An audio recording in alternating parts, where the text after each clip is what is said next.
Bueno, buenas tardes a todos y todas las que se sumaron. Desde el capítulo estudiantil de la SEG, de la Universidad Nacional del Sur, les damos la bienvenida a la cuarta y última charla del ciclo Etapas del Método Sísmico. En el día de hoy tendremos a Federico Spat, que nos dará una charla acerca de caracterización sísmica. Federico es geofísico recibido de la Universidad Nacional de La Plata en 2008 y desde el 2007 trabaja en YPF, donde se especializó en caracterización sísmica, aplicándola al estudio de diferentes yacimientos de las cuencas productivas argentinas. Es docente en la Universidad Nacional de La Plata desde el 2004 y actualmente jefe de trabajos prácticos del seminario Técnicas de Caracterización Sísmica de Reservorios. Es tutor de nuevos profesionales en YPF, dirige trabajos finales de geofísica en la Universidad Nacional de La Plata y participó en jornadas y congresos donde publicó parte del trabajo al que se dedica. También desde el 2019 coordina la subcomisión de geofísica del IAPG. En la charla de hoy se hablará acerca de la caracterización sísmica de reservorios, que es el conjunto de técnicas que permiten obtener, a partir de la respuesta sísmica y su integración con información de los pozos, la distribución de propiedades utilizadas para discriminar litologías y derivar variables petrofísicas de las rocas reservorio. Durante la charla se van a abordar, por ejemplo, la técnica de inversión de amplitudes sísmicas como herramienta esencial en la caracterización sísmica de reservorios. La inversión permite estimar parámetros elásticos del subsuelo que, mediante modelos de física de rocas, son vinculados a propiedades petrofísicas como la porosidad, contenido de materia orgánica, saturación de agua, etc. Bueno, Federico, si te parece, podés ir compartiendo la presentación. Bueno, muchas gracias, Lucía, por la presentación. De nada. Voy a compartir. Y bueno, a los participantes les recordamos que dejen los micrófonos apagados y que si les surge alguna duda la pueden ir dejando en el chat, que después al finalizar la charla yo las leo, o si no también en ese momento pueden abrir el micrófono y preguntar, y le vamos a resolver las dudas. ¿Me escuchás ahí, Lucía? Sí, sí, ahí se ve. Se cortó un poquito, sí. Estás viendo la pantalla, ¿no? Sí, sí. Bueno, empiezo nomás, entonces esa parte no escuché. Dale, sí. Bien.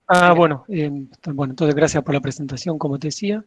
Bueno, lamentablemente no está funcionando mi cámara, así que no voy a poder compartir imagen. Y bueno, como ya les adelantó Lucía, esta es la cuarta charla, ¿no? Un ciclo de charlas sobre sísmica, y en particular va a ser sobre caracterización sísmica. Bueno, entonces con anterioridad ya vieron la charla de adquisición a cargo de Rocío, la de procesamiento a cargo de Gaby. Julia habló un poco de interpretación y la mía va a complementar lo que sería la interpretación, lo que habló Julia. Le puse ahí una fecha actualizada, porque tuve que mover una semana mi charla. Así que bueno, pasemos entonces a lo que nos trajo hoy acá. Bueno, esto es un índice, ¿no?, sobre los temas que voy a tratar, un poco qué es la caracterización.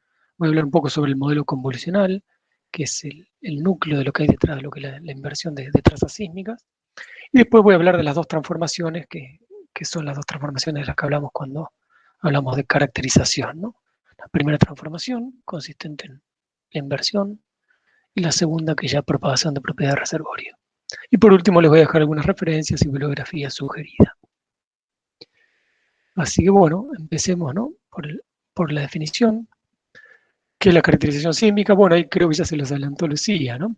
La caracterización sísmica, de manera muy general, podemos decir, ¿no?, que es un conjunto de técnicas que nos permiten obtener, ¿no?, a partir de lo que es la respuesta sísmica y su integración con información de pozo, distribución de propiedades, ¿no?, que se usan para discriminar litologías y derivar variables petrofísicas de las rocas reservorio.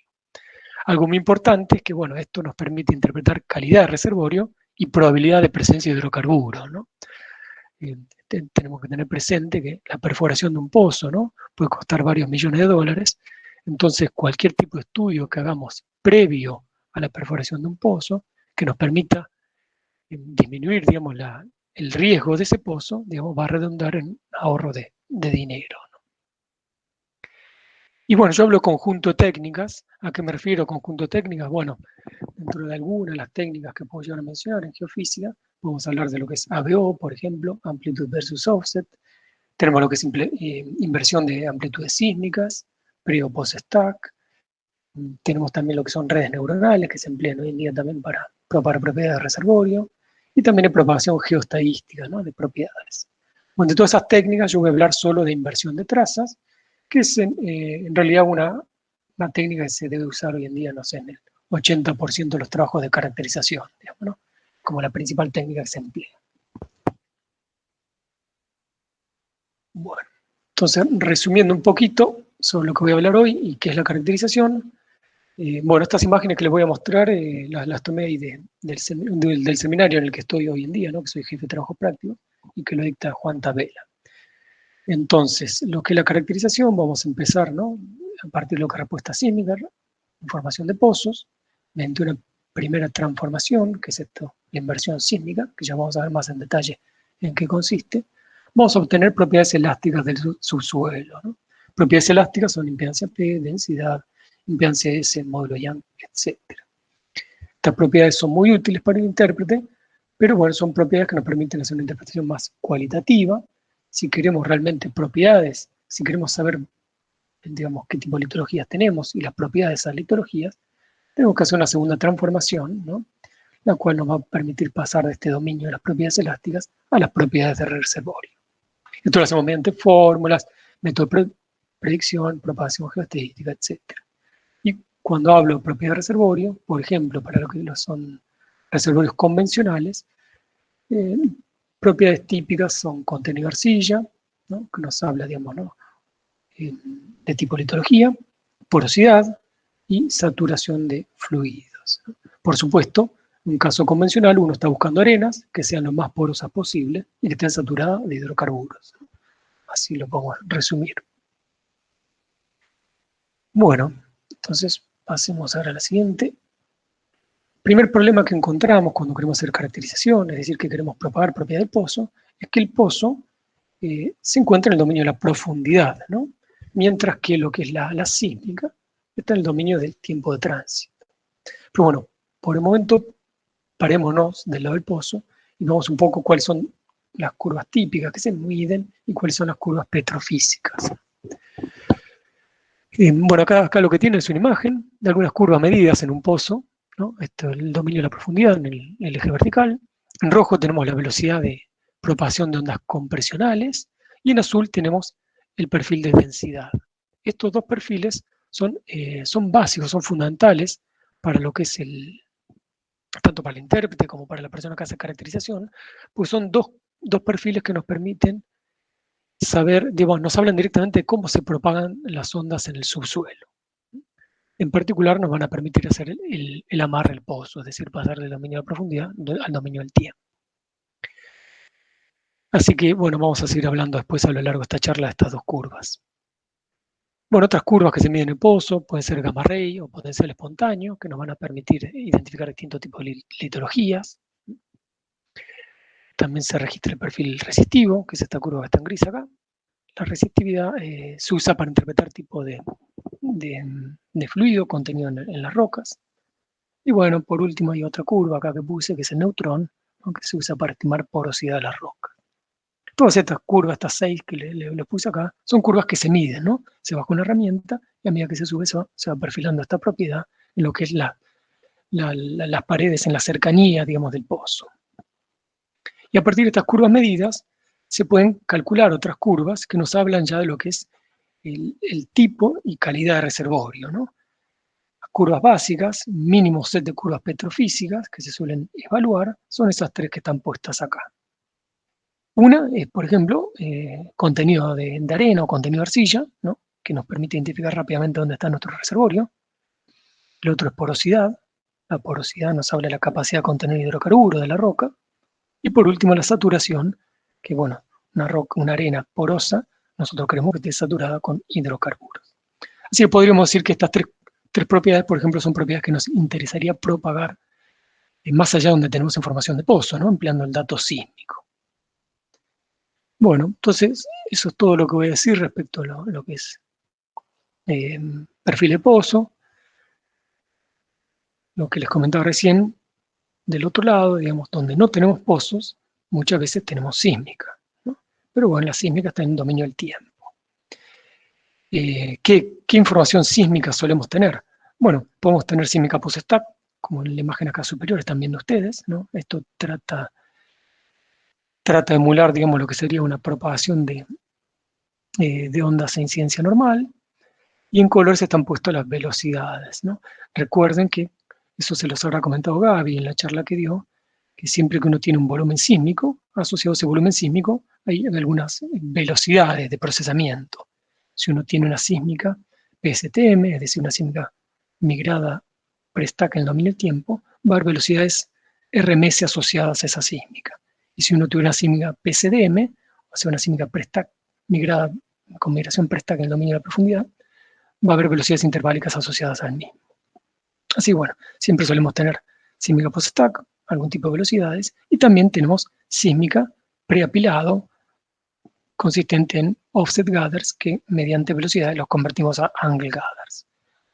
En todos los trabajos de caracterización actualmente se hacen a partir, bueno, la mayor parte, ¿no? Se hace a partir de sísmica preapilado, ¿no? Que nos permite obtener más información del subsuelo que la sísmica apilado, ¿no? Ya al apilar sísmica se pierde información sobre las amplitudes, algún tipo de información, ¿no? Y bueno, entonces, lo primero que tenemos que hacer es saber cómo vincular estos dos dominios, ¿no? Recuerden que más allá de donde hay información de pozo, tengo la sísmica y la voy a usar para probar estas propiedades que me interesan a mí. Entonces, la forma de vincular estos dominios es mediante BCPs o checkshots. Los checkshots son pruebas de velocidad que me permiten obtener una ley tiempo-profundidad con la cual puedo ir de un dominio al otro, ¿no? Y es muy importante también, para vincular estos dos dominios, conocer el modelo convolucional, que se los voy a mostrar un poco más en detalle. Imagino lo habrán visto en la carrera, pero bueno, como yo les adelantaba, también es el núcleo de lo que hay atrás de la inversión. Entonces es importante conocer bien lo que es el modelo convolucional. Así que ahora voy a hacer un repaso sobre eso. Bien, bueno, lo que es el modelo convolucional, para explicarlo un poco, tomé unas imágenes de este libro de Simi Bacon del 2014, que bueno, si ustedes quieren ahondar un poco en lo que es caracterización sísmica, se los recomiendo, porque es un libro muy, muy interesante, está muy bien enfocado el tema. Así que acá lo que les estoy mostrando es un modelo muy simplificado del subsuelo terrestre, en el dominio de la profundidad. En colores y con diferentes tramas tenemos distintas litologías, ¿no? Distintas capas que se caracterizan también por tener un cierto espesor. Desde el punto de vista de propagación de ondas, la propiedad que nos interesa de cada una de estas capas que vemos acá es la impedancia acústica. La impedancia acústica no es otra cosa que el producto entre la velocidad y la densidad, que eso es lo que les muestro en esta nueva imagen, ¿no? Cada capa se caracteriza por un valor de impedancia. La primera capa, en este caso, tiene una impedancia mayor a la segunda, la tercera aumenta la impedancia, y así sucesivamente. Para conocer la respuesta sísmica de este modelo subsuelo, lo que se hace es calcular a partir de la impedancia los coeficientes de reflexión. Los coeficientes de reflexión no son otra cosa que el contraste de impedancia normalizado, ¿no? Según esta fórmula que está acá abajo. Entonces, donde haya un mayor contraste de impedancia, como por ejemplo en esta primera interfase, ¿no? La impedancia disminuye bastante. Asociado a ese contraste de impedancia hay un coeficiente de reflexión negativo, porque hay una disminución de impedancia, y tiene una magnitud bastante grande porque el contraste es importante. En esta otra interfase, el contraste también es grande, pero es un aumento de impedancia, entonces asociado a un coeficiente de reflexión positivo. Cuando el contraste de impedancia es pequeño, el coeficiente de reflexión es pequeño, y esto también nos dice que, imagínense que tenemos dos litologías diferentes, pero que no se distinguen en cuanto a impedancia acústica, entonces el coeficiente de reflexión va a ser muy pequeño y la respuesta sísmica también, ¿no? Va a ser muy tenue. Todo esto está en el dominio de la profundidad.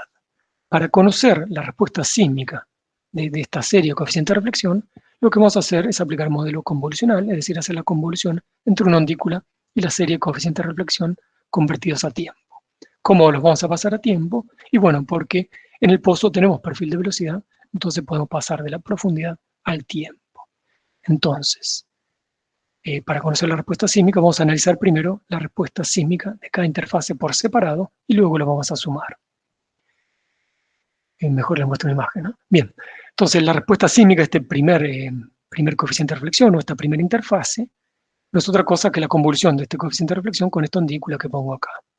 No quiero entrar mucho en detalle, pero bueno, la ondícula vendría a representar la fuente, nuestra fuente sísmica, vendría a ser la señal que nosotros generamos en superficie, se propagó de la superficie, se fue reflejando en los distintos reflectores del subsuelo y lo registramos después de vuelta en superficie con los receptores o geófonos tradicionalmente. Entonces hacemos la convolución de la ondícula con este primer coeficiente de reflexión y tenemos esta respuesta sísmica asociada a esa interfase.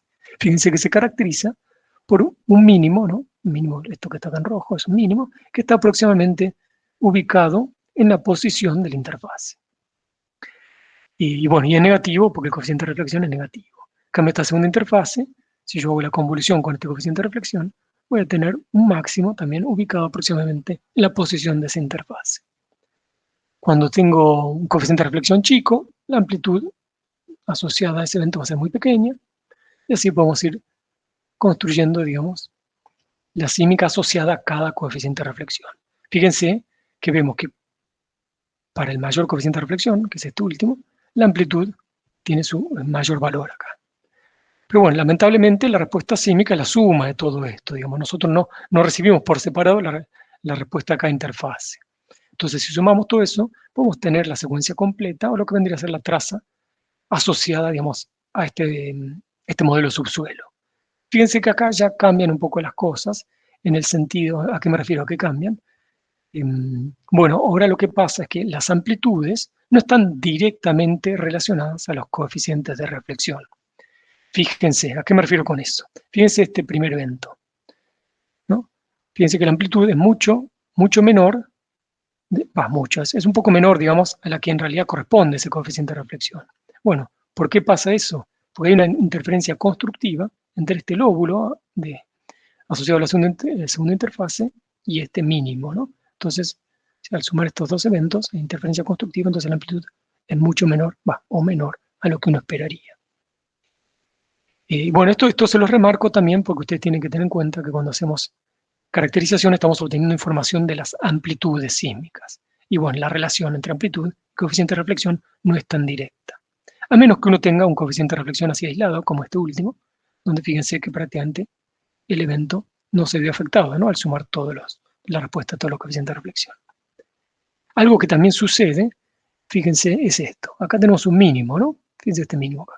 Si yo voy a mi modelo subsuelo, lo busco, no hay ningún contraste de impedancia asociado a ese mínimo. Este mínimo está simplemente asociado a la fuente que yo empleé, ¿no? Al momento de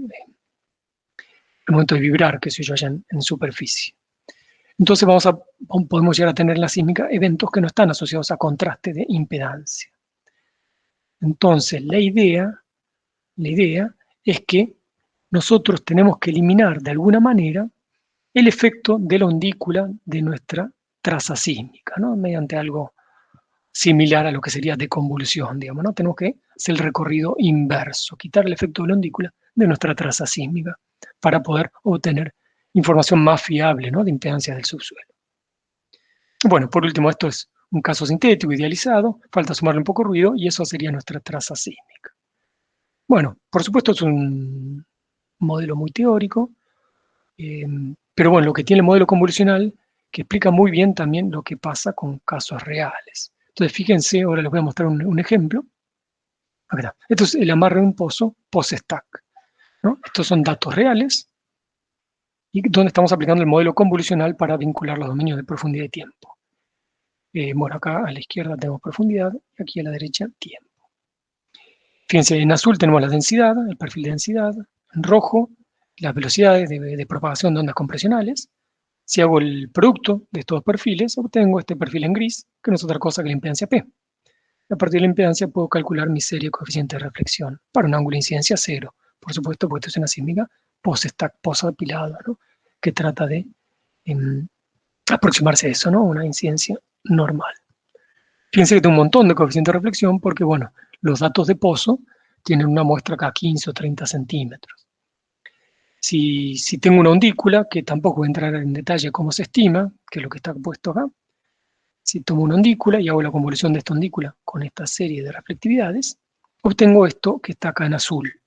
Esto que está en azul es la traza sintética para este pozo, que en realidad uno calcula una traza y acá la repetí 7 veces para que se visualice mejor. Y esa traza, en la posición del pozo, la puedo comparar con la traza también sísmica extraída en la posición del pozo, que es lo que ven acá en rojo. Acá en rojo tomé la traza sísmica en la ubicación del pozo y la repetí 7 veces. Fíjense que el sintético, el azul y la sísmica se parecen bastante, ¿no? Y bueno, y acá ya podemos pasar de un dominio al otro, ¿no? Fíjense que este reflector, por ejemplo, en la sísmica, que es un máximo, yo podría ver a qué pase litológico corresponde. Acá dice, esto es justo la base vaca muerta, ¿no? Entonces acá podríamos decir, bueno, este máximo lo puedo asociar a la base vaca muerta.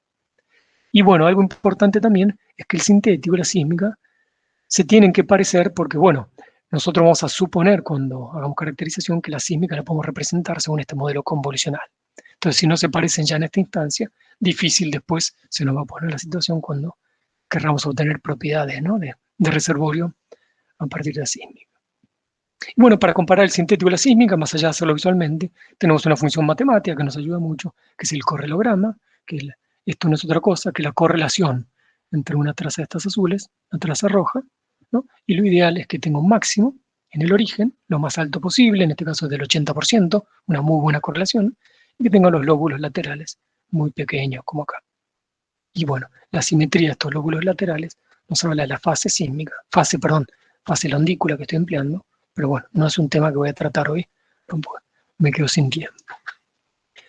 Bien, esto es el amarre post-stack. Yo les dije que la mayor parte de los trabajos de caracterización hoy en día se hacen empleando sísmica pre-stack. Entonces, bueno, uno tiene que extender el concepto de convulsión al dominio pre-stack. Y eso es lo que trato de mostrarles acá, sin ahondar mucho en la teoría.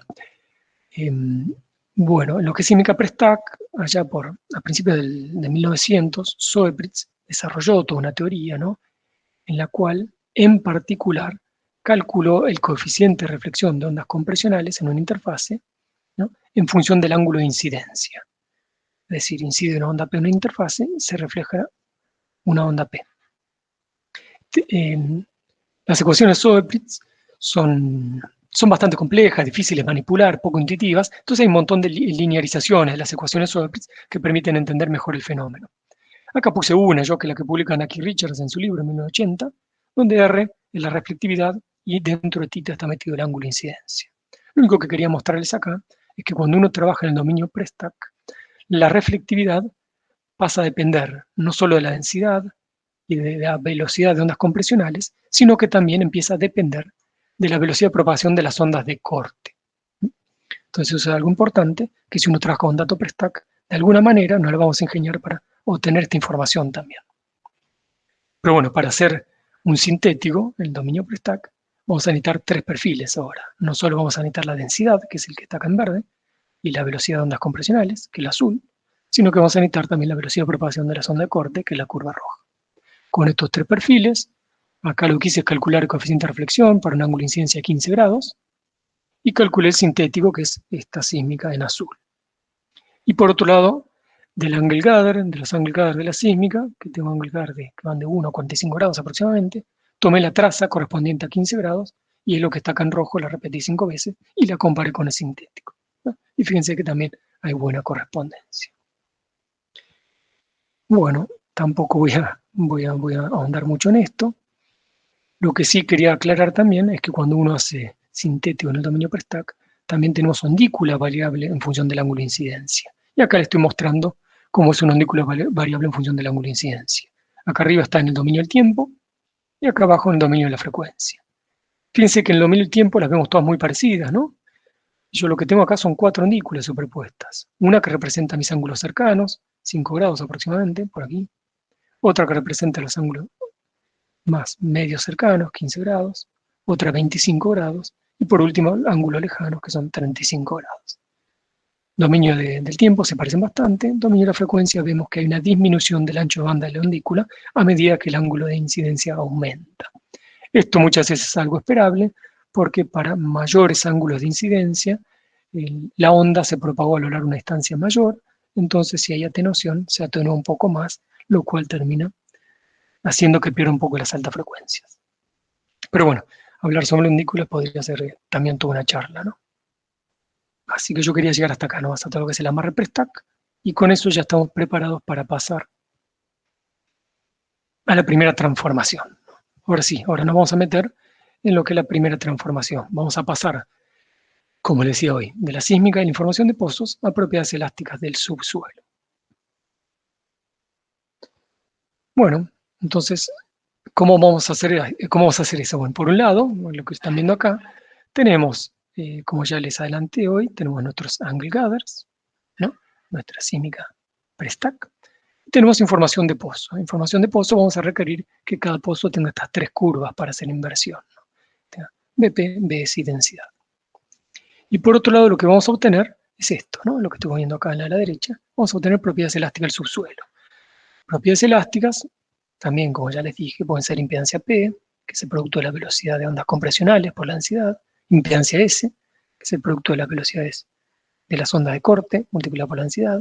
Vamos a obtener también un volumen de densidad, módulo Young, módulo Poisson, etcétera, etcétera. Lo importante que tengan presente acá, que a partir del dato sísmico, a lo sumo vamos a poder obtener tres parámetros elásticos independientes. Llamémosle, por ejemplo, impedancia P, S y densidad. El resto los podemos derivar. Y en realidad, en la mayor parte de los casos, ni siquiera vamos a poder obtener tres parámetros elásticos, vamos a poder obtener solo dos, ¿no? Que por lo general son impedancia P e impedancia S. Es decir, vamos a obtener solo dos parámetros elásticos independientes. Y bueno, para pasar de acá a acá, o sea, de la izquierda a la derecha, lo que vamos a hacer es aplicar el problema inverso, ¿no? Recuerden que el problema directo, bueno, el modelo convolucional es el problema directo, ¿no? Uno tiene un modelo del subsuelo y mediante el modelo directo, es decir, convolución, obtiene la respuesta sísmica para ese modelo. El problema inverso, bueno, justamente es al revés. A partir de la respuesta sísmica, tratamos de deducir cómo es el modelo del subsuelo. Por supuesto que para aplicar el problema inverso, tenemos que tener un modelo directo también, ¿no? Y bueno, no entro en detalles sobre cómo trabajan los distintos algoritmos de inversión. Hay muchos algoritmos con distintas estrategias. Pero bueno, todos los algoritmos tienen una función de costo, que es una función que tratan de minimizar, ¿no? De alguna manera, iterativamente muchas veces la minimizan. Y acá les puse justamente a modo de ejemplo una función de costo de lo que es la inversión Sparse Spike con restricciones de un programa muy empleado también en la industria, que es JSON. Y bueno, dentro de esta función de costo, que tiene tres términos, hay algún término, por ejemplo, como este término acá en el medio, en el que compara la sísmica con el sintético que estoy generando y trata de minimizarlo, ¿no? Bueno, también le pesa otro tipo de cosas que no vienen al caso ahora. Pero bueno, siempre hay metido una función de costo a minimizar en el problema de inversión. Y bueno, como les decía, digamos, hay muchos algoritmos, hay muchas estrategias para hacer inversión. Yo les voy a hablar de una en particular, digamos, ¿no? Yo lo que voy a hablar es de inversión simultánea pre-stack basada en modelo. Bueno, bastantes palabras que quizás ustedes no conozcan. Les cuento, a ver, ¿qué es eso? Bueno, inversión pre-stack, creo que ya lo anticipé, ¿no? Pre-stack porque estamos usando el dato preapilado, estamos usando los angle gathers. Inversión simultánea es porque vamos a invertir en la función de costo, vamos a invertir simultáneamente todos los parámetros elásticos, que podrían ser impedancia P, impedancia S, por ejemplo, o en el mejor de los casos, impedancia P, impedancia S y densidad. O sea, simultáneamente los vamos a resolver. No es que hacemos primero uno, luego el otro, secuencialmente. Todo simultáneo. Y bueno, y es inversión basada en modelo. ¿Por qué es basada en modelo? Bueno, algo que no les comenté es que, bueno, si uno tiene un volumen, un cubo sísmico, y calcula el espectro de frecuencia de ese volumen sísmico, lo que vamos a ver es que la sísmica no tiene información en lo que son las bajas frecuencias. Es decir, en lo que es el rango de 0 a 10 Hz aproximadamente, no hay información sísmica. Bueno, ¿a qué se debe eso? Bueno, que tradicionalmente, por un lado, cuando se emplean vibros como fuentes, por ejemplo, no se vibraba, digamos, en las bajas frecuencias, entonces no se estaba inyectando en subsuelo esas señales. Y además, la respuesta también de los geófonos tradicionales, los geófonos clásicos, funciona como un pasaltos, ¿no? Que atenúa las amplitudes de las bajas frecuencias. Entonces, por eso que en lo que es el rango de 0 a 10 Hz no tenemos información. Entonces, la vamos a tener que recuperar de alguna otra manera. No la vamos a poder extraer a partir de las amplitudes sísmicas. Lo que vamos a hacer es construir la parte de información de pozo. Ahora se los voy a mostrar. Pero bueno, el modelo sería modelo bajas frecuencias. Bueno, entonces cuando uno encara una inversión presta, tenemos cierta información a priori, ¿no? Por supuesto, tenemos información de pozo, tenemos información sísmica.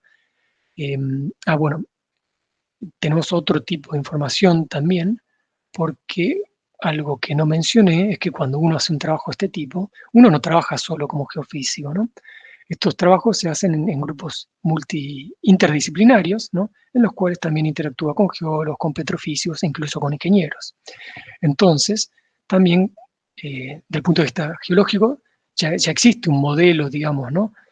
Conocemos el ambiente geológico, hay modelos depositacionales, digamos, la zona de estudio, conocemos cómo son las leyes de compactación en esa área.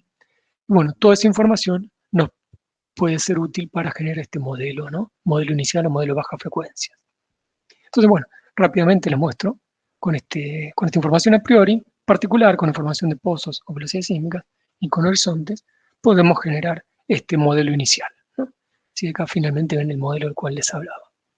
Este modelo inicial se genera de propiedades de impedancia P, impedancia S y densidad, ¿no? Por lo menos. ¿Y cómo lo generé? Con estos 4 pozos que ven acá, los filtré, les apliqué un pasabajo para que haya información solo de 0 a 10 Hz, y después interpolé de manera guiada por los horizontes, estos 3 horizontes que se ven en negro. Sí, bueno, este es mi modelo inicial. Pero bueno, si yo tengo un modelo inicial de impedancia P, de impedancia S y densidad, y tengo una undícula estimada a partir del dato sísmico al hacer el amarre de los pozos, puedo generar gathers sintéticos para todo el volumen en el cual tengo este modelo inicial. Eso es lo que muestro acá. Fíjense que el gather sigue esta sísmica, eso es un gather sísmico, creo que les borré justo el header. No hay reflectores muy marcados porque, bueno, estos también, las propiedades están variando poco, ¿no? En la vertical, porque esto es de muy baja frecuencia y no hay contrastes muy importantes. Así que acá tenemos nuestro sintético. Pero bueno, yo genero un sintético con este modelo inicial, pero por otro lado también tengo mi dato sísmico, que es lo que estoy poniendo acá a la izquierda.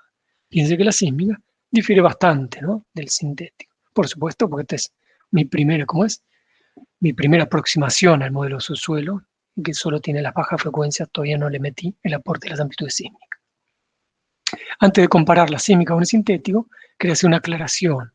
Acá la sísmica, fíjense que yo puse, estos son angle gathers acondicionados. Uno cuando hace este tipo de proyectos, procesos, no trabaja con el dato sísmico crudo. Es decir, toda la secuencia de procesos que le mostró Gaby cuando habló de procesamiento, genera offset gathers, que después la persona que hace caracterización los convierte en angle gathers. Pero además de pasarlos al dominio del ángulo de incidencia, ¿no? También debemos acondicionarlos. Es decir, tenemos que eliminar ruido aleatorio, tenemos que eliminar ruido coherente, como son las reflexiones múltiples. Muchas veces tenemos que alinear los eventos, los reflectores sísmicos, porque hay un move out residual. Y a veces incluso tenemos que hacer compensación de amplitudes con el ángulo de incidencia, ¿no? En función de lo que nos digan los pozos. Así que bueno, acá hay un trabajo de acondicionamiento muy importante atrás de esto, que bueno, tampoco voy a mencionarlo en detalle. Pero bueno, este acondicionamiento cae en las manos de la persona que hace la inversión y no está en las manos de la persona que hace procesamiento, porque tienes un acondicionamiento orientado al intervalo de interés y bueno, acondicionado, digamos, para hacer inversión. Bueno, ahora sí, volviendo a lo que les estaba diciendo, entonces tenemos nuestra sísmica acondicionada, tengo este sintético generado con este modelo inicial, puedo hacer la comparación, hago la diferencia. Entonces calculo este error que ven acá. El error es muy similar a la sísmica porque, bueno, el sintético no está pareciéndose mucho a la sísmica, ¿no? Entonces, como yo les dije en la filmina anterior, la mayor parte de los programas trabajan minimizando este error. De alguna manera, la función de costo está metido este error y tratan de minimizarlo. Entonces, evalúan ese error, se fijan si es pequeño, y en caso que no sea pequeño el error, actualizan el modelo, ¿no? Fíjense, del modelo inicial a este nuevo modelo, como ya se ve el aporte de la frecuencia sísmica, ¿no? Si nos movemos en la vertical, vemos que hay mucha más variabilidad de la que había originalmente, ¿no? Así que todo esto que empieza a aparecer en esta actualización del modelo viene de la sísmica. Entonces, con este nuevo modelo, tranquilamente, bueno, y empleando las restricciones propias del algoritmo de inversión, puedo generar un nuevo sintético. Fíjense cómo cambió, ¿no? Hoy vengo, el nuevo sintético se parece mucho más a la sísmica. Si hago la diferencia ahora, el error disminuye bastante. Bueno, acá le mostré 2 iteraciones nomás. Esto es un proceso iterativo que trabaja minimizando el error, ¿no? Entonces, uno suele hacer 6, 7, 5 iteraciones, ¿no? Eso se define en la etapa de prueba de inversión. Hasta que llegamos a un resultado que nos convence, donde el error es lo suficientemente chico y obtenemos 3 volúmenes, por ejemplo, impedancia P, densidad, impedancia S, con los cuales vamos a trabajar ya en la etapa de interpretación. Bueno, eso fue la primera transformación. Pasamos de lo que es respuesta sísmica y de pozo a propiedades elásticas del subsuelo. Ahora nos queda la segunda transformación. Vamos a pasar a propiedades reservorio. Bueno, acá se me complicó un poco para conseguir imágenes, porque mucho de lo que hago yo es confidencial. Entonces les voy a mostrar la segunda transformación a través de 3 ejemplos de publicaciones, ¿no? Hechas por colegas y bueno, por mí también, tratando de ilustrar un poco qué es lo que se puede llegar a hacer. Entonces, veamos la segunda transformación con un ejemplo más teórico, ¿no? Algo que es muy útil para el intérprete, para vincular parámetros elásticos y parámetros petrofísicos, son los templates de física de rocas. Ahora vamos a ver qué es un template de física de rocas. Este es un trabajo que hicimos con Ariel Cautian en el 2018 y lo publicamos en la Conexp. Después, bueno, si cualquier trabajo o bibliografía que yo les muestre, pues me lo piden y se los puedo pasar.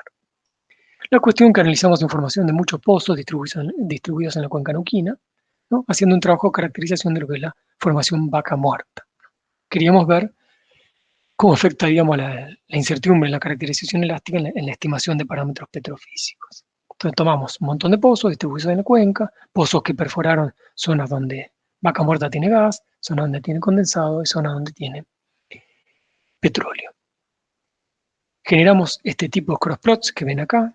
Generamos dos crossplots, por un lado para los pozos con gas y por otro para los pozos con petróleo. Hicimos un crossplot entre el cociente BPBS e impedancia P.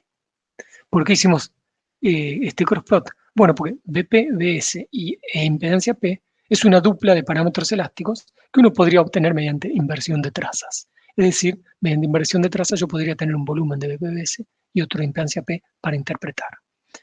Así bueno, es por eso que generamos este crossplot.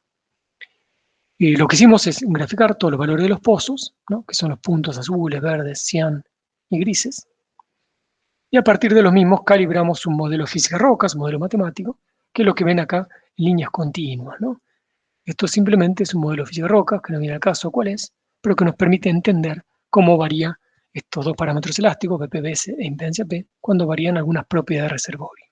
Por ejemplo, esta línea, si me muevo a lo largo de esta línea corresponde a una saturación de 100% de agua. Esta es la línea de agua. Espero que estén viendo el mouse. Bueno, esta es la línea de agua. Y después lo que tenemos a medida que me muevo hacia la izquierda, va aumentando la porosidad. Es decir, a medida que aumenta la porosidad, la impedancia P disminuye y el cociente PPBS tiende a aumentar. Fíjense. Así. Después, si yo me paro en este punto, por ejemplo, ¿no? Tengo saturación 100% de agua, y esto corresponde a una porosidad, creo que dice 20%. Si yo me muevo a lo largo de esta otra dirección, la porosidad permanece constante y cambia la saturación de fluido. En este punto tengo 100% de agua, en este punto tengo 100% de gas. Entonces, a medida que voy cambiando el fluido en la roca, veo que el cociente BPBS, al pasar de agua a gas, disminuye. Y la impedancia también disminuye un poco, pero no tanto. Y bueno, resumiendo, digamos, este tipo de templates nos permiten comprender eso. Como les decía recién, cómo varían los parámetros elásticos ante variaciones de propiedades de interés del reservorio, que las resumo acá en esta otra imagen. Tenemos porosidad total, en rojo. Fíjense que una variación de la porosidad, un aumento de la porosidad produce disminuciones muy grandes de la impedancia y casi no afecta el cociente BPBS, ¿no? Es casi horizontal esto. Variación del querógeno, que bueno, no lo voy a definir, pero bueno, un aumento del querógeno, el contenido de querógeno también hace disminuir la impedancia, no tanto como una variación de porosidad, y tampoco hace disminuir mucho, no hace variar mucho el cociente BPBS. Es decir, el cociente BPBS no es muy sensible a variaciones de porosidad o de contenido de querógeno total. En cambio, la saturación, que es la curva en azul, fíjense que un cambio de saturación produce variaciones de impedancia, pero también produce variaciones muy grandes de cociente BPBS. Y bueno, por último, la presión efectiva, el aumento de presión efectiva produce también un aumento de impedancia. Y bueno, este es el tipo de análisis, de estudio que uno hace para entender después, cuando uno tiene solo volúmenes de parámetros elásticos, entender por qué pueden llegar a estar variando, ¿no? Pero bueno, esto es un ejemplo más teórico. Así que ahora les voy a mostrar otro ejemplo. No sé cómo ando de tiempo. Creo que tengo todavía.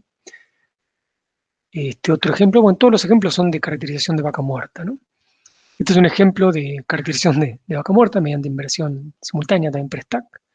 Es un trabajo que presentó Flor Rincón en el 2019 en la APG ICE, lo pronuncié re mal.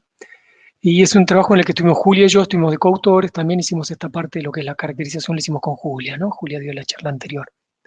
Entonces, básicamente hicimos inversión simultánea per stack, obtuvimos volúmenes de impedancia P y de impedancia S, y acá les estoy mostrando solo la impedancia P. Entonces, una sección de impedancia P, donde los colores más cálidos son valores bajos, y los colores más fríos son valores más altos de impedancia. Y esta sección va de este punto A, punto B, y pasa por estos dos pozos, pozo G y el pozo I, que están acá y acá.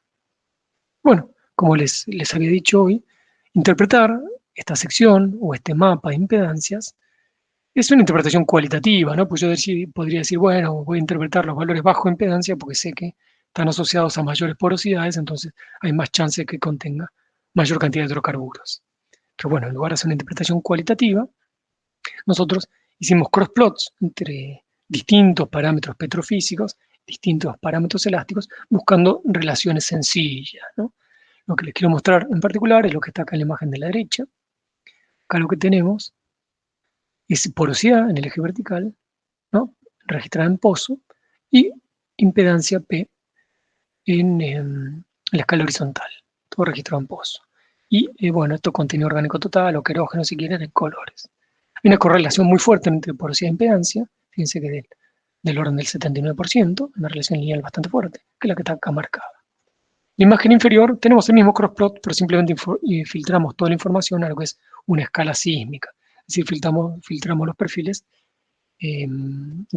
con un pasabajos que va hasta 70 Hz. O sea, esto tiene información de 0 a 70 Hz, trata de emular la salida de una inversión.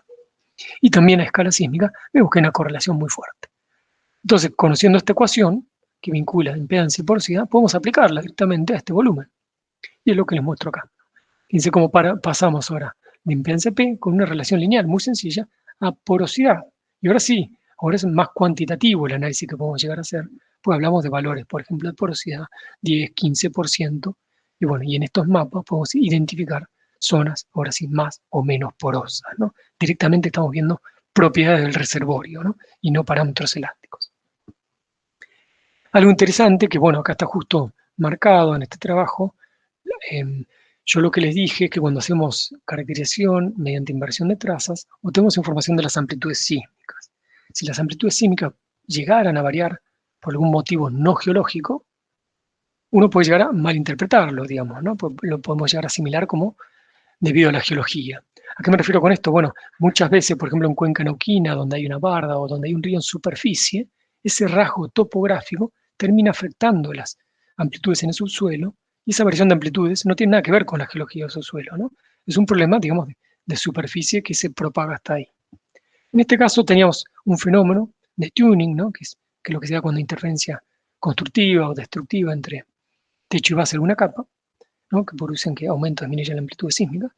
Entonces, ese efecto de tuning, al hacer la inversión, no pudimos removerlo completamente. Entonces, había una zona donde no confiamos tanto en los resultados, ya sea de la inversión y posterior cálculo de porosidad. Así que, bueno, eso es rápidamente un resumen de este caso de estudio. Y creo que tengo tiempo para comentarles del último caso de estudio, el caso 3. Este sí es también un trabajo de caracterización sísmica de la formación vaca muerta, mediante inversión pre-stack, y que lo presentaron Gabriel Chao y Federico Achille también en el 2018 en la Conexplo. Ellos hicieron inversión simultánea pre-stack, obtuvieron estos dos volúmenes de impedancia P e impedancia S. Acá vemos alguna sección. Y bueno, después hicieron algún análisis diferente.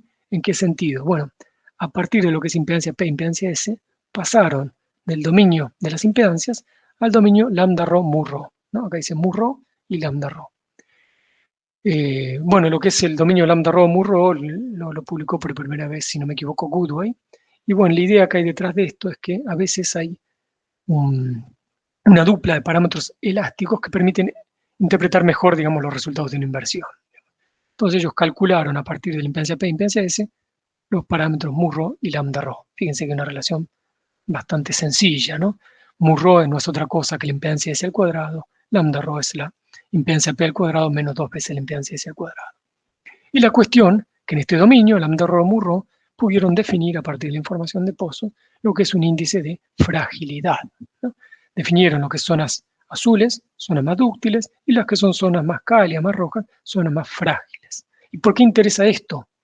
Bueno, pues recuerden que lo que es vaca muerta es un reservorio no convencional, es prácticamente impermeable. Entonces, para que el gas o el petróleo, el hidrocarburo que está contenido en espacio poral pueda salir, uno genera una permeabilidad mediante estimulación hidráulica. Entonces, lo que se trata de hacer con esto es conocer el comportamiento mecánico de la roca al momento de fracturarla, ¿no? No es lo mismo que una roca sea más frágil que sea más dúctil, ¿no? Cuando uno hace estimulación. Por supuesto que este es un índice, hoy en día está muy cuestionado, pero bueno, es un ejemplo de también tipo de estudios que se pueden llegar a hacer. Digamos, muy cuestionado en el sentido que no es tan directa la relación entre fragilidad, ductilidad, al comportamiento, a cómo va a responder cuando uno haga estimulación hidráulica. Bueno, ellos definieron su índice de fragilidad, lo compararon también con alguna publicación de algunos shales de Estados Unidos, como este de la Barnes Shale, tenían, digamos, tendencias similares, ¿no? La zonificación de frágil y dúctil era similar, por este trabajo publicado por Pérez y otros en 2014. Y bueno, una vez que definieron su template de índice de fragilidad, generaron un volumen de brittleness, y después lo interesante es que hicieron una interpretación conjunta de este índice de fragilidad y la impedancia. Es decir, fíjense, acá tenemos dos mapas, más allá de que para qué nivel lo generaron, acá tenemos los valores máximos de fragilidad, que es lo que buscaban, es decir, los colores más cálidos, por ejemplo los amarillos. ¿Por qué? Bueno, porque en teoría se rompería más fácilmente esa roca ante una misma presión de estimulación. Y por otro lado buscaban también las zonas de mínima impedancia P, porque la mínima impedancia P podría estar asociada a aumento de la porosidad o aumento del volumen de contenido orgánico total. Y bueno, la interpretación de estos dos mapas de manera conjunta le permitió definir sweet spots, es decir, los mejores lugares donde proponer los próximos pozos. Y bueno, creo que eso es todo por mi parte, así que me hayan dicho 40 minutos, creo que con eso estoy en tiempo. Bueno, acá les dejo también en la presentación, tengo algunas referencias, bibliografía sugerida, que bueno, después lo van a tener y cualquier cosa me escriben.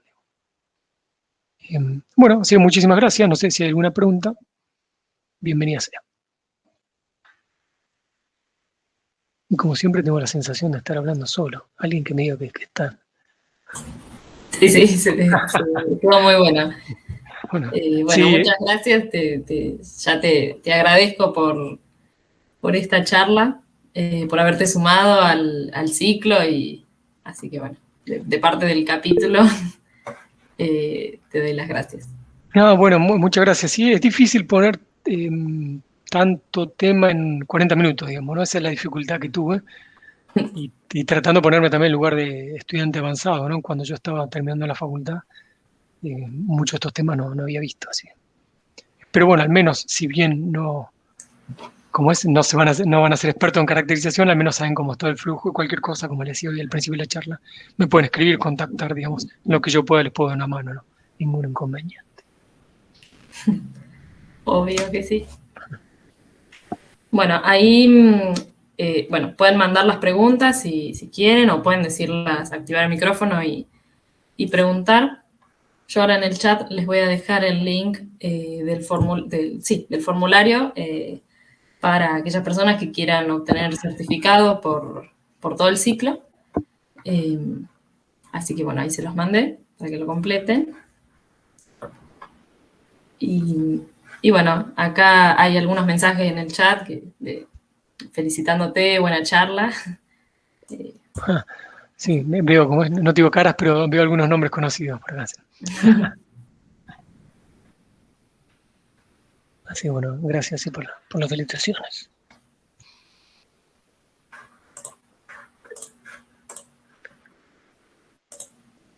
Y bueno, me faltó poner algún ejemplo de lo que es algún reservorio convencional, pero como ustedes sabrán, por los últimos años nos volcamos todo lo que es más no convencional, digamos, ¿no?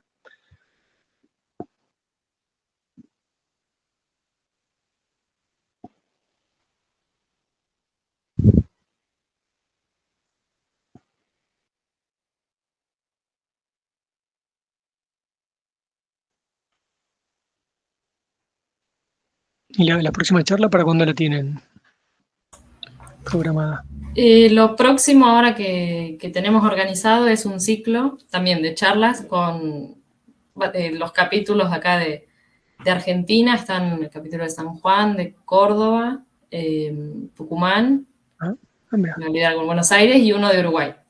Y bueno, y nosotros. Así que ahí nos juntamos todos y vamos a hacer las 3 primeras semanas de octubre. De paso les voy comentando.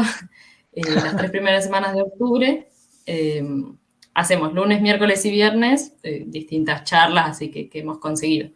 Así que va a estar bueno porque es como una actividad así en conjunto, así que va a estar variado también. Sí, está bueno porque son un montón los capítulos que hay hoy en día, ¿sí? Sí. Está bueno que integren todos, ¿no? Sí, así que con eso arrancamos la semana que viene. Bien. Y bueno, esta charla también la estamos grabando, va a quedar en YouTube por si alguien quiere volver a repasar algo o bueno, aquellos que no lo pudieron ver. ¿Y querés que te pase después la presentación? ¿Se la bueno. están haciendo o no me acuerdo? ¿Sí? Dale, puede ser. Sí, si alguien también quiere preguntar algo, nos puede mandar mail a nosotros y le pasamos el contacto. O bueno, creo que vos pusiste el mail igual en la presentación, ¿no? Creo que me olvidé, a ver. Bueno. No sabía qué mail poner, si era. Después no puse nada, sí. No puse ni el de la FACU ni el de IPF. Pero sí, bueno, que me contacten a través de ustedes, digamos, sí. Claro. ¿Cómo es? Creo que en el folleto estaba, sí. Acá no. No. No, me olvidé ponerlo, sí. Pero sí, a través de ustedes que me pueden contactar, ningún problema. Claro. Así que tengo 2 opciones, o fue muy clara la charla o no se entendió nada, ¿viste? Cuando no preguntan por qué. Vamos por la primera opción, ¿verdad? Nada, sí, yo sé que es un montón de temas todos juntos. No, pero estuvo bueno explicado, los gráficos, todo, es como que, viste, que ayuda mucho a... Sí, que bueno, es la idea también, ¿no? Poner Sí. más que fórmula, esas cosas, mucha imagen para complementar lo que uno dice, digamos, ¿no? Y bueno, así que si nadie más, o sea, si nadie tiene preguntas, finalizamos acá y bueno, te agradecemos de nuevo por haberte sumado. Y bueno, le damos fin entonces a este ciclo de charlas de etapas del método sísmico. Bueno, entonces muchísimas gracias por haberme invitado. Hasta luego. A vos. Chao, gracias.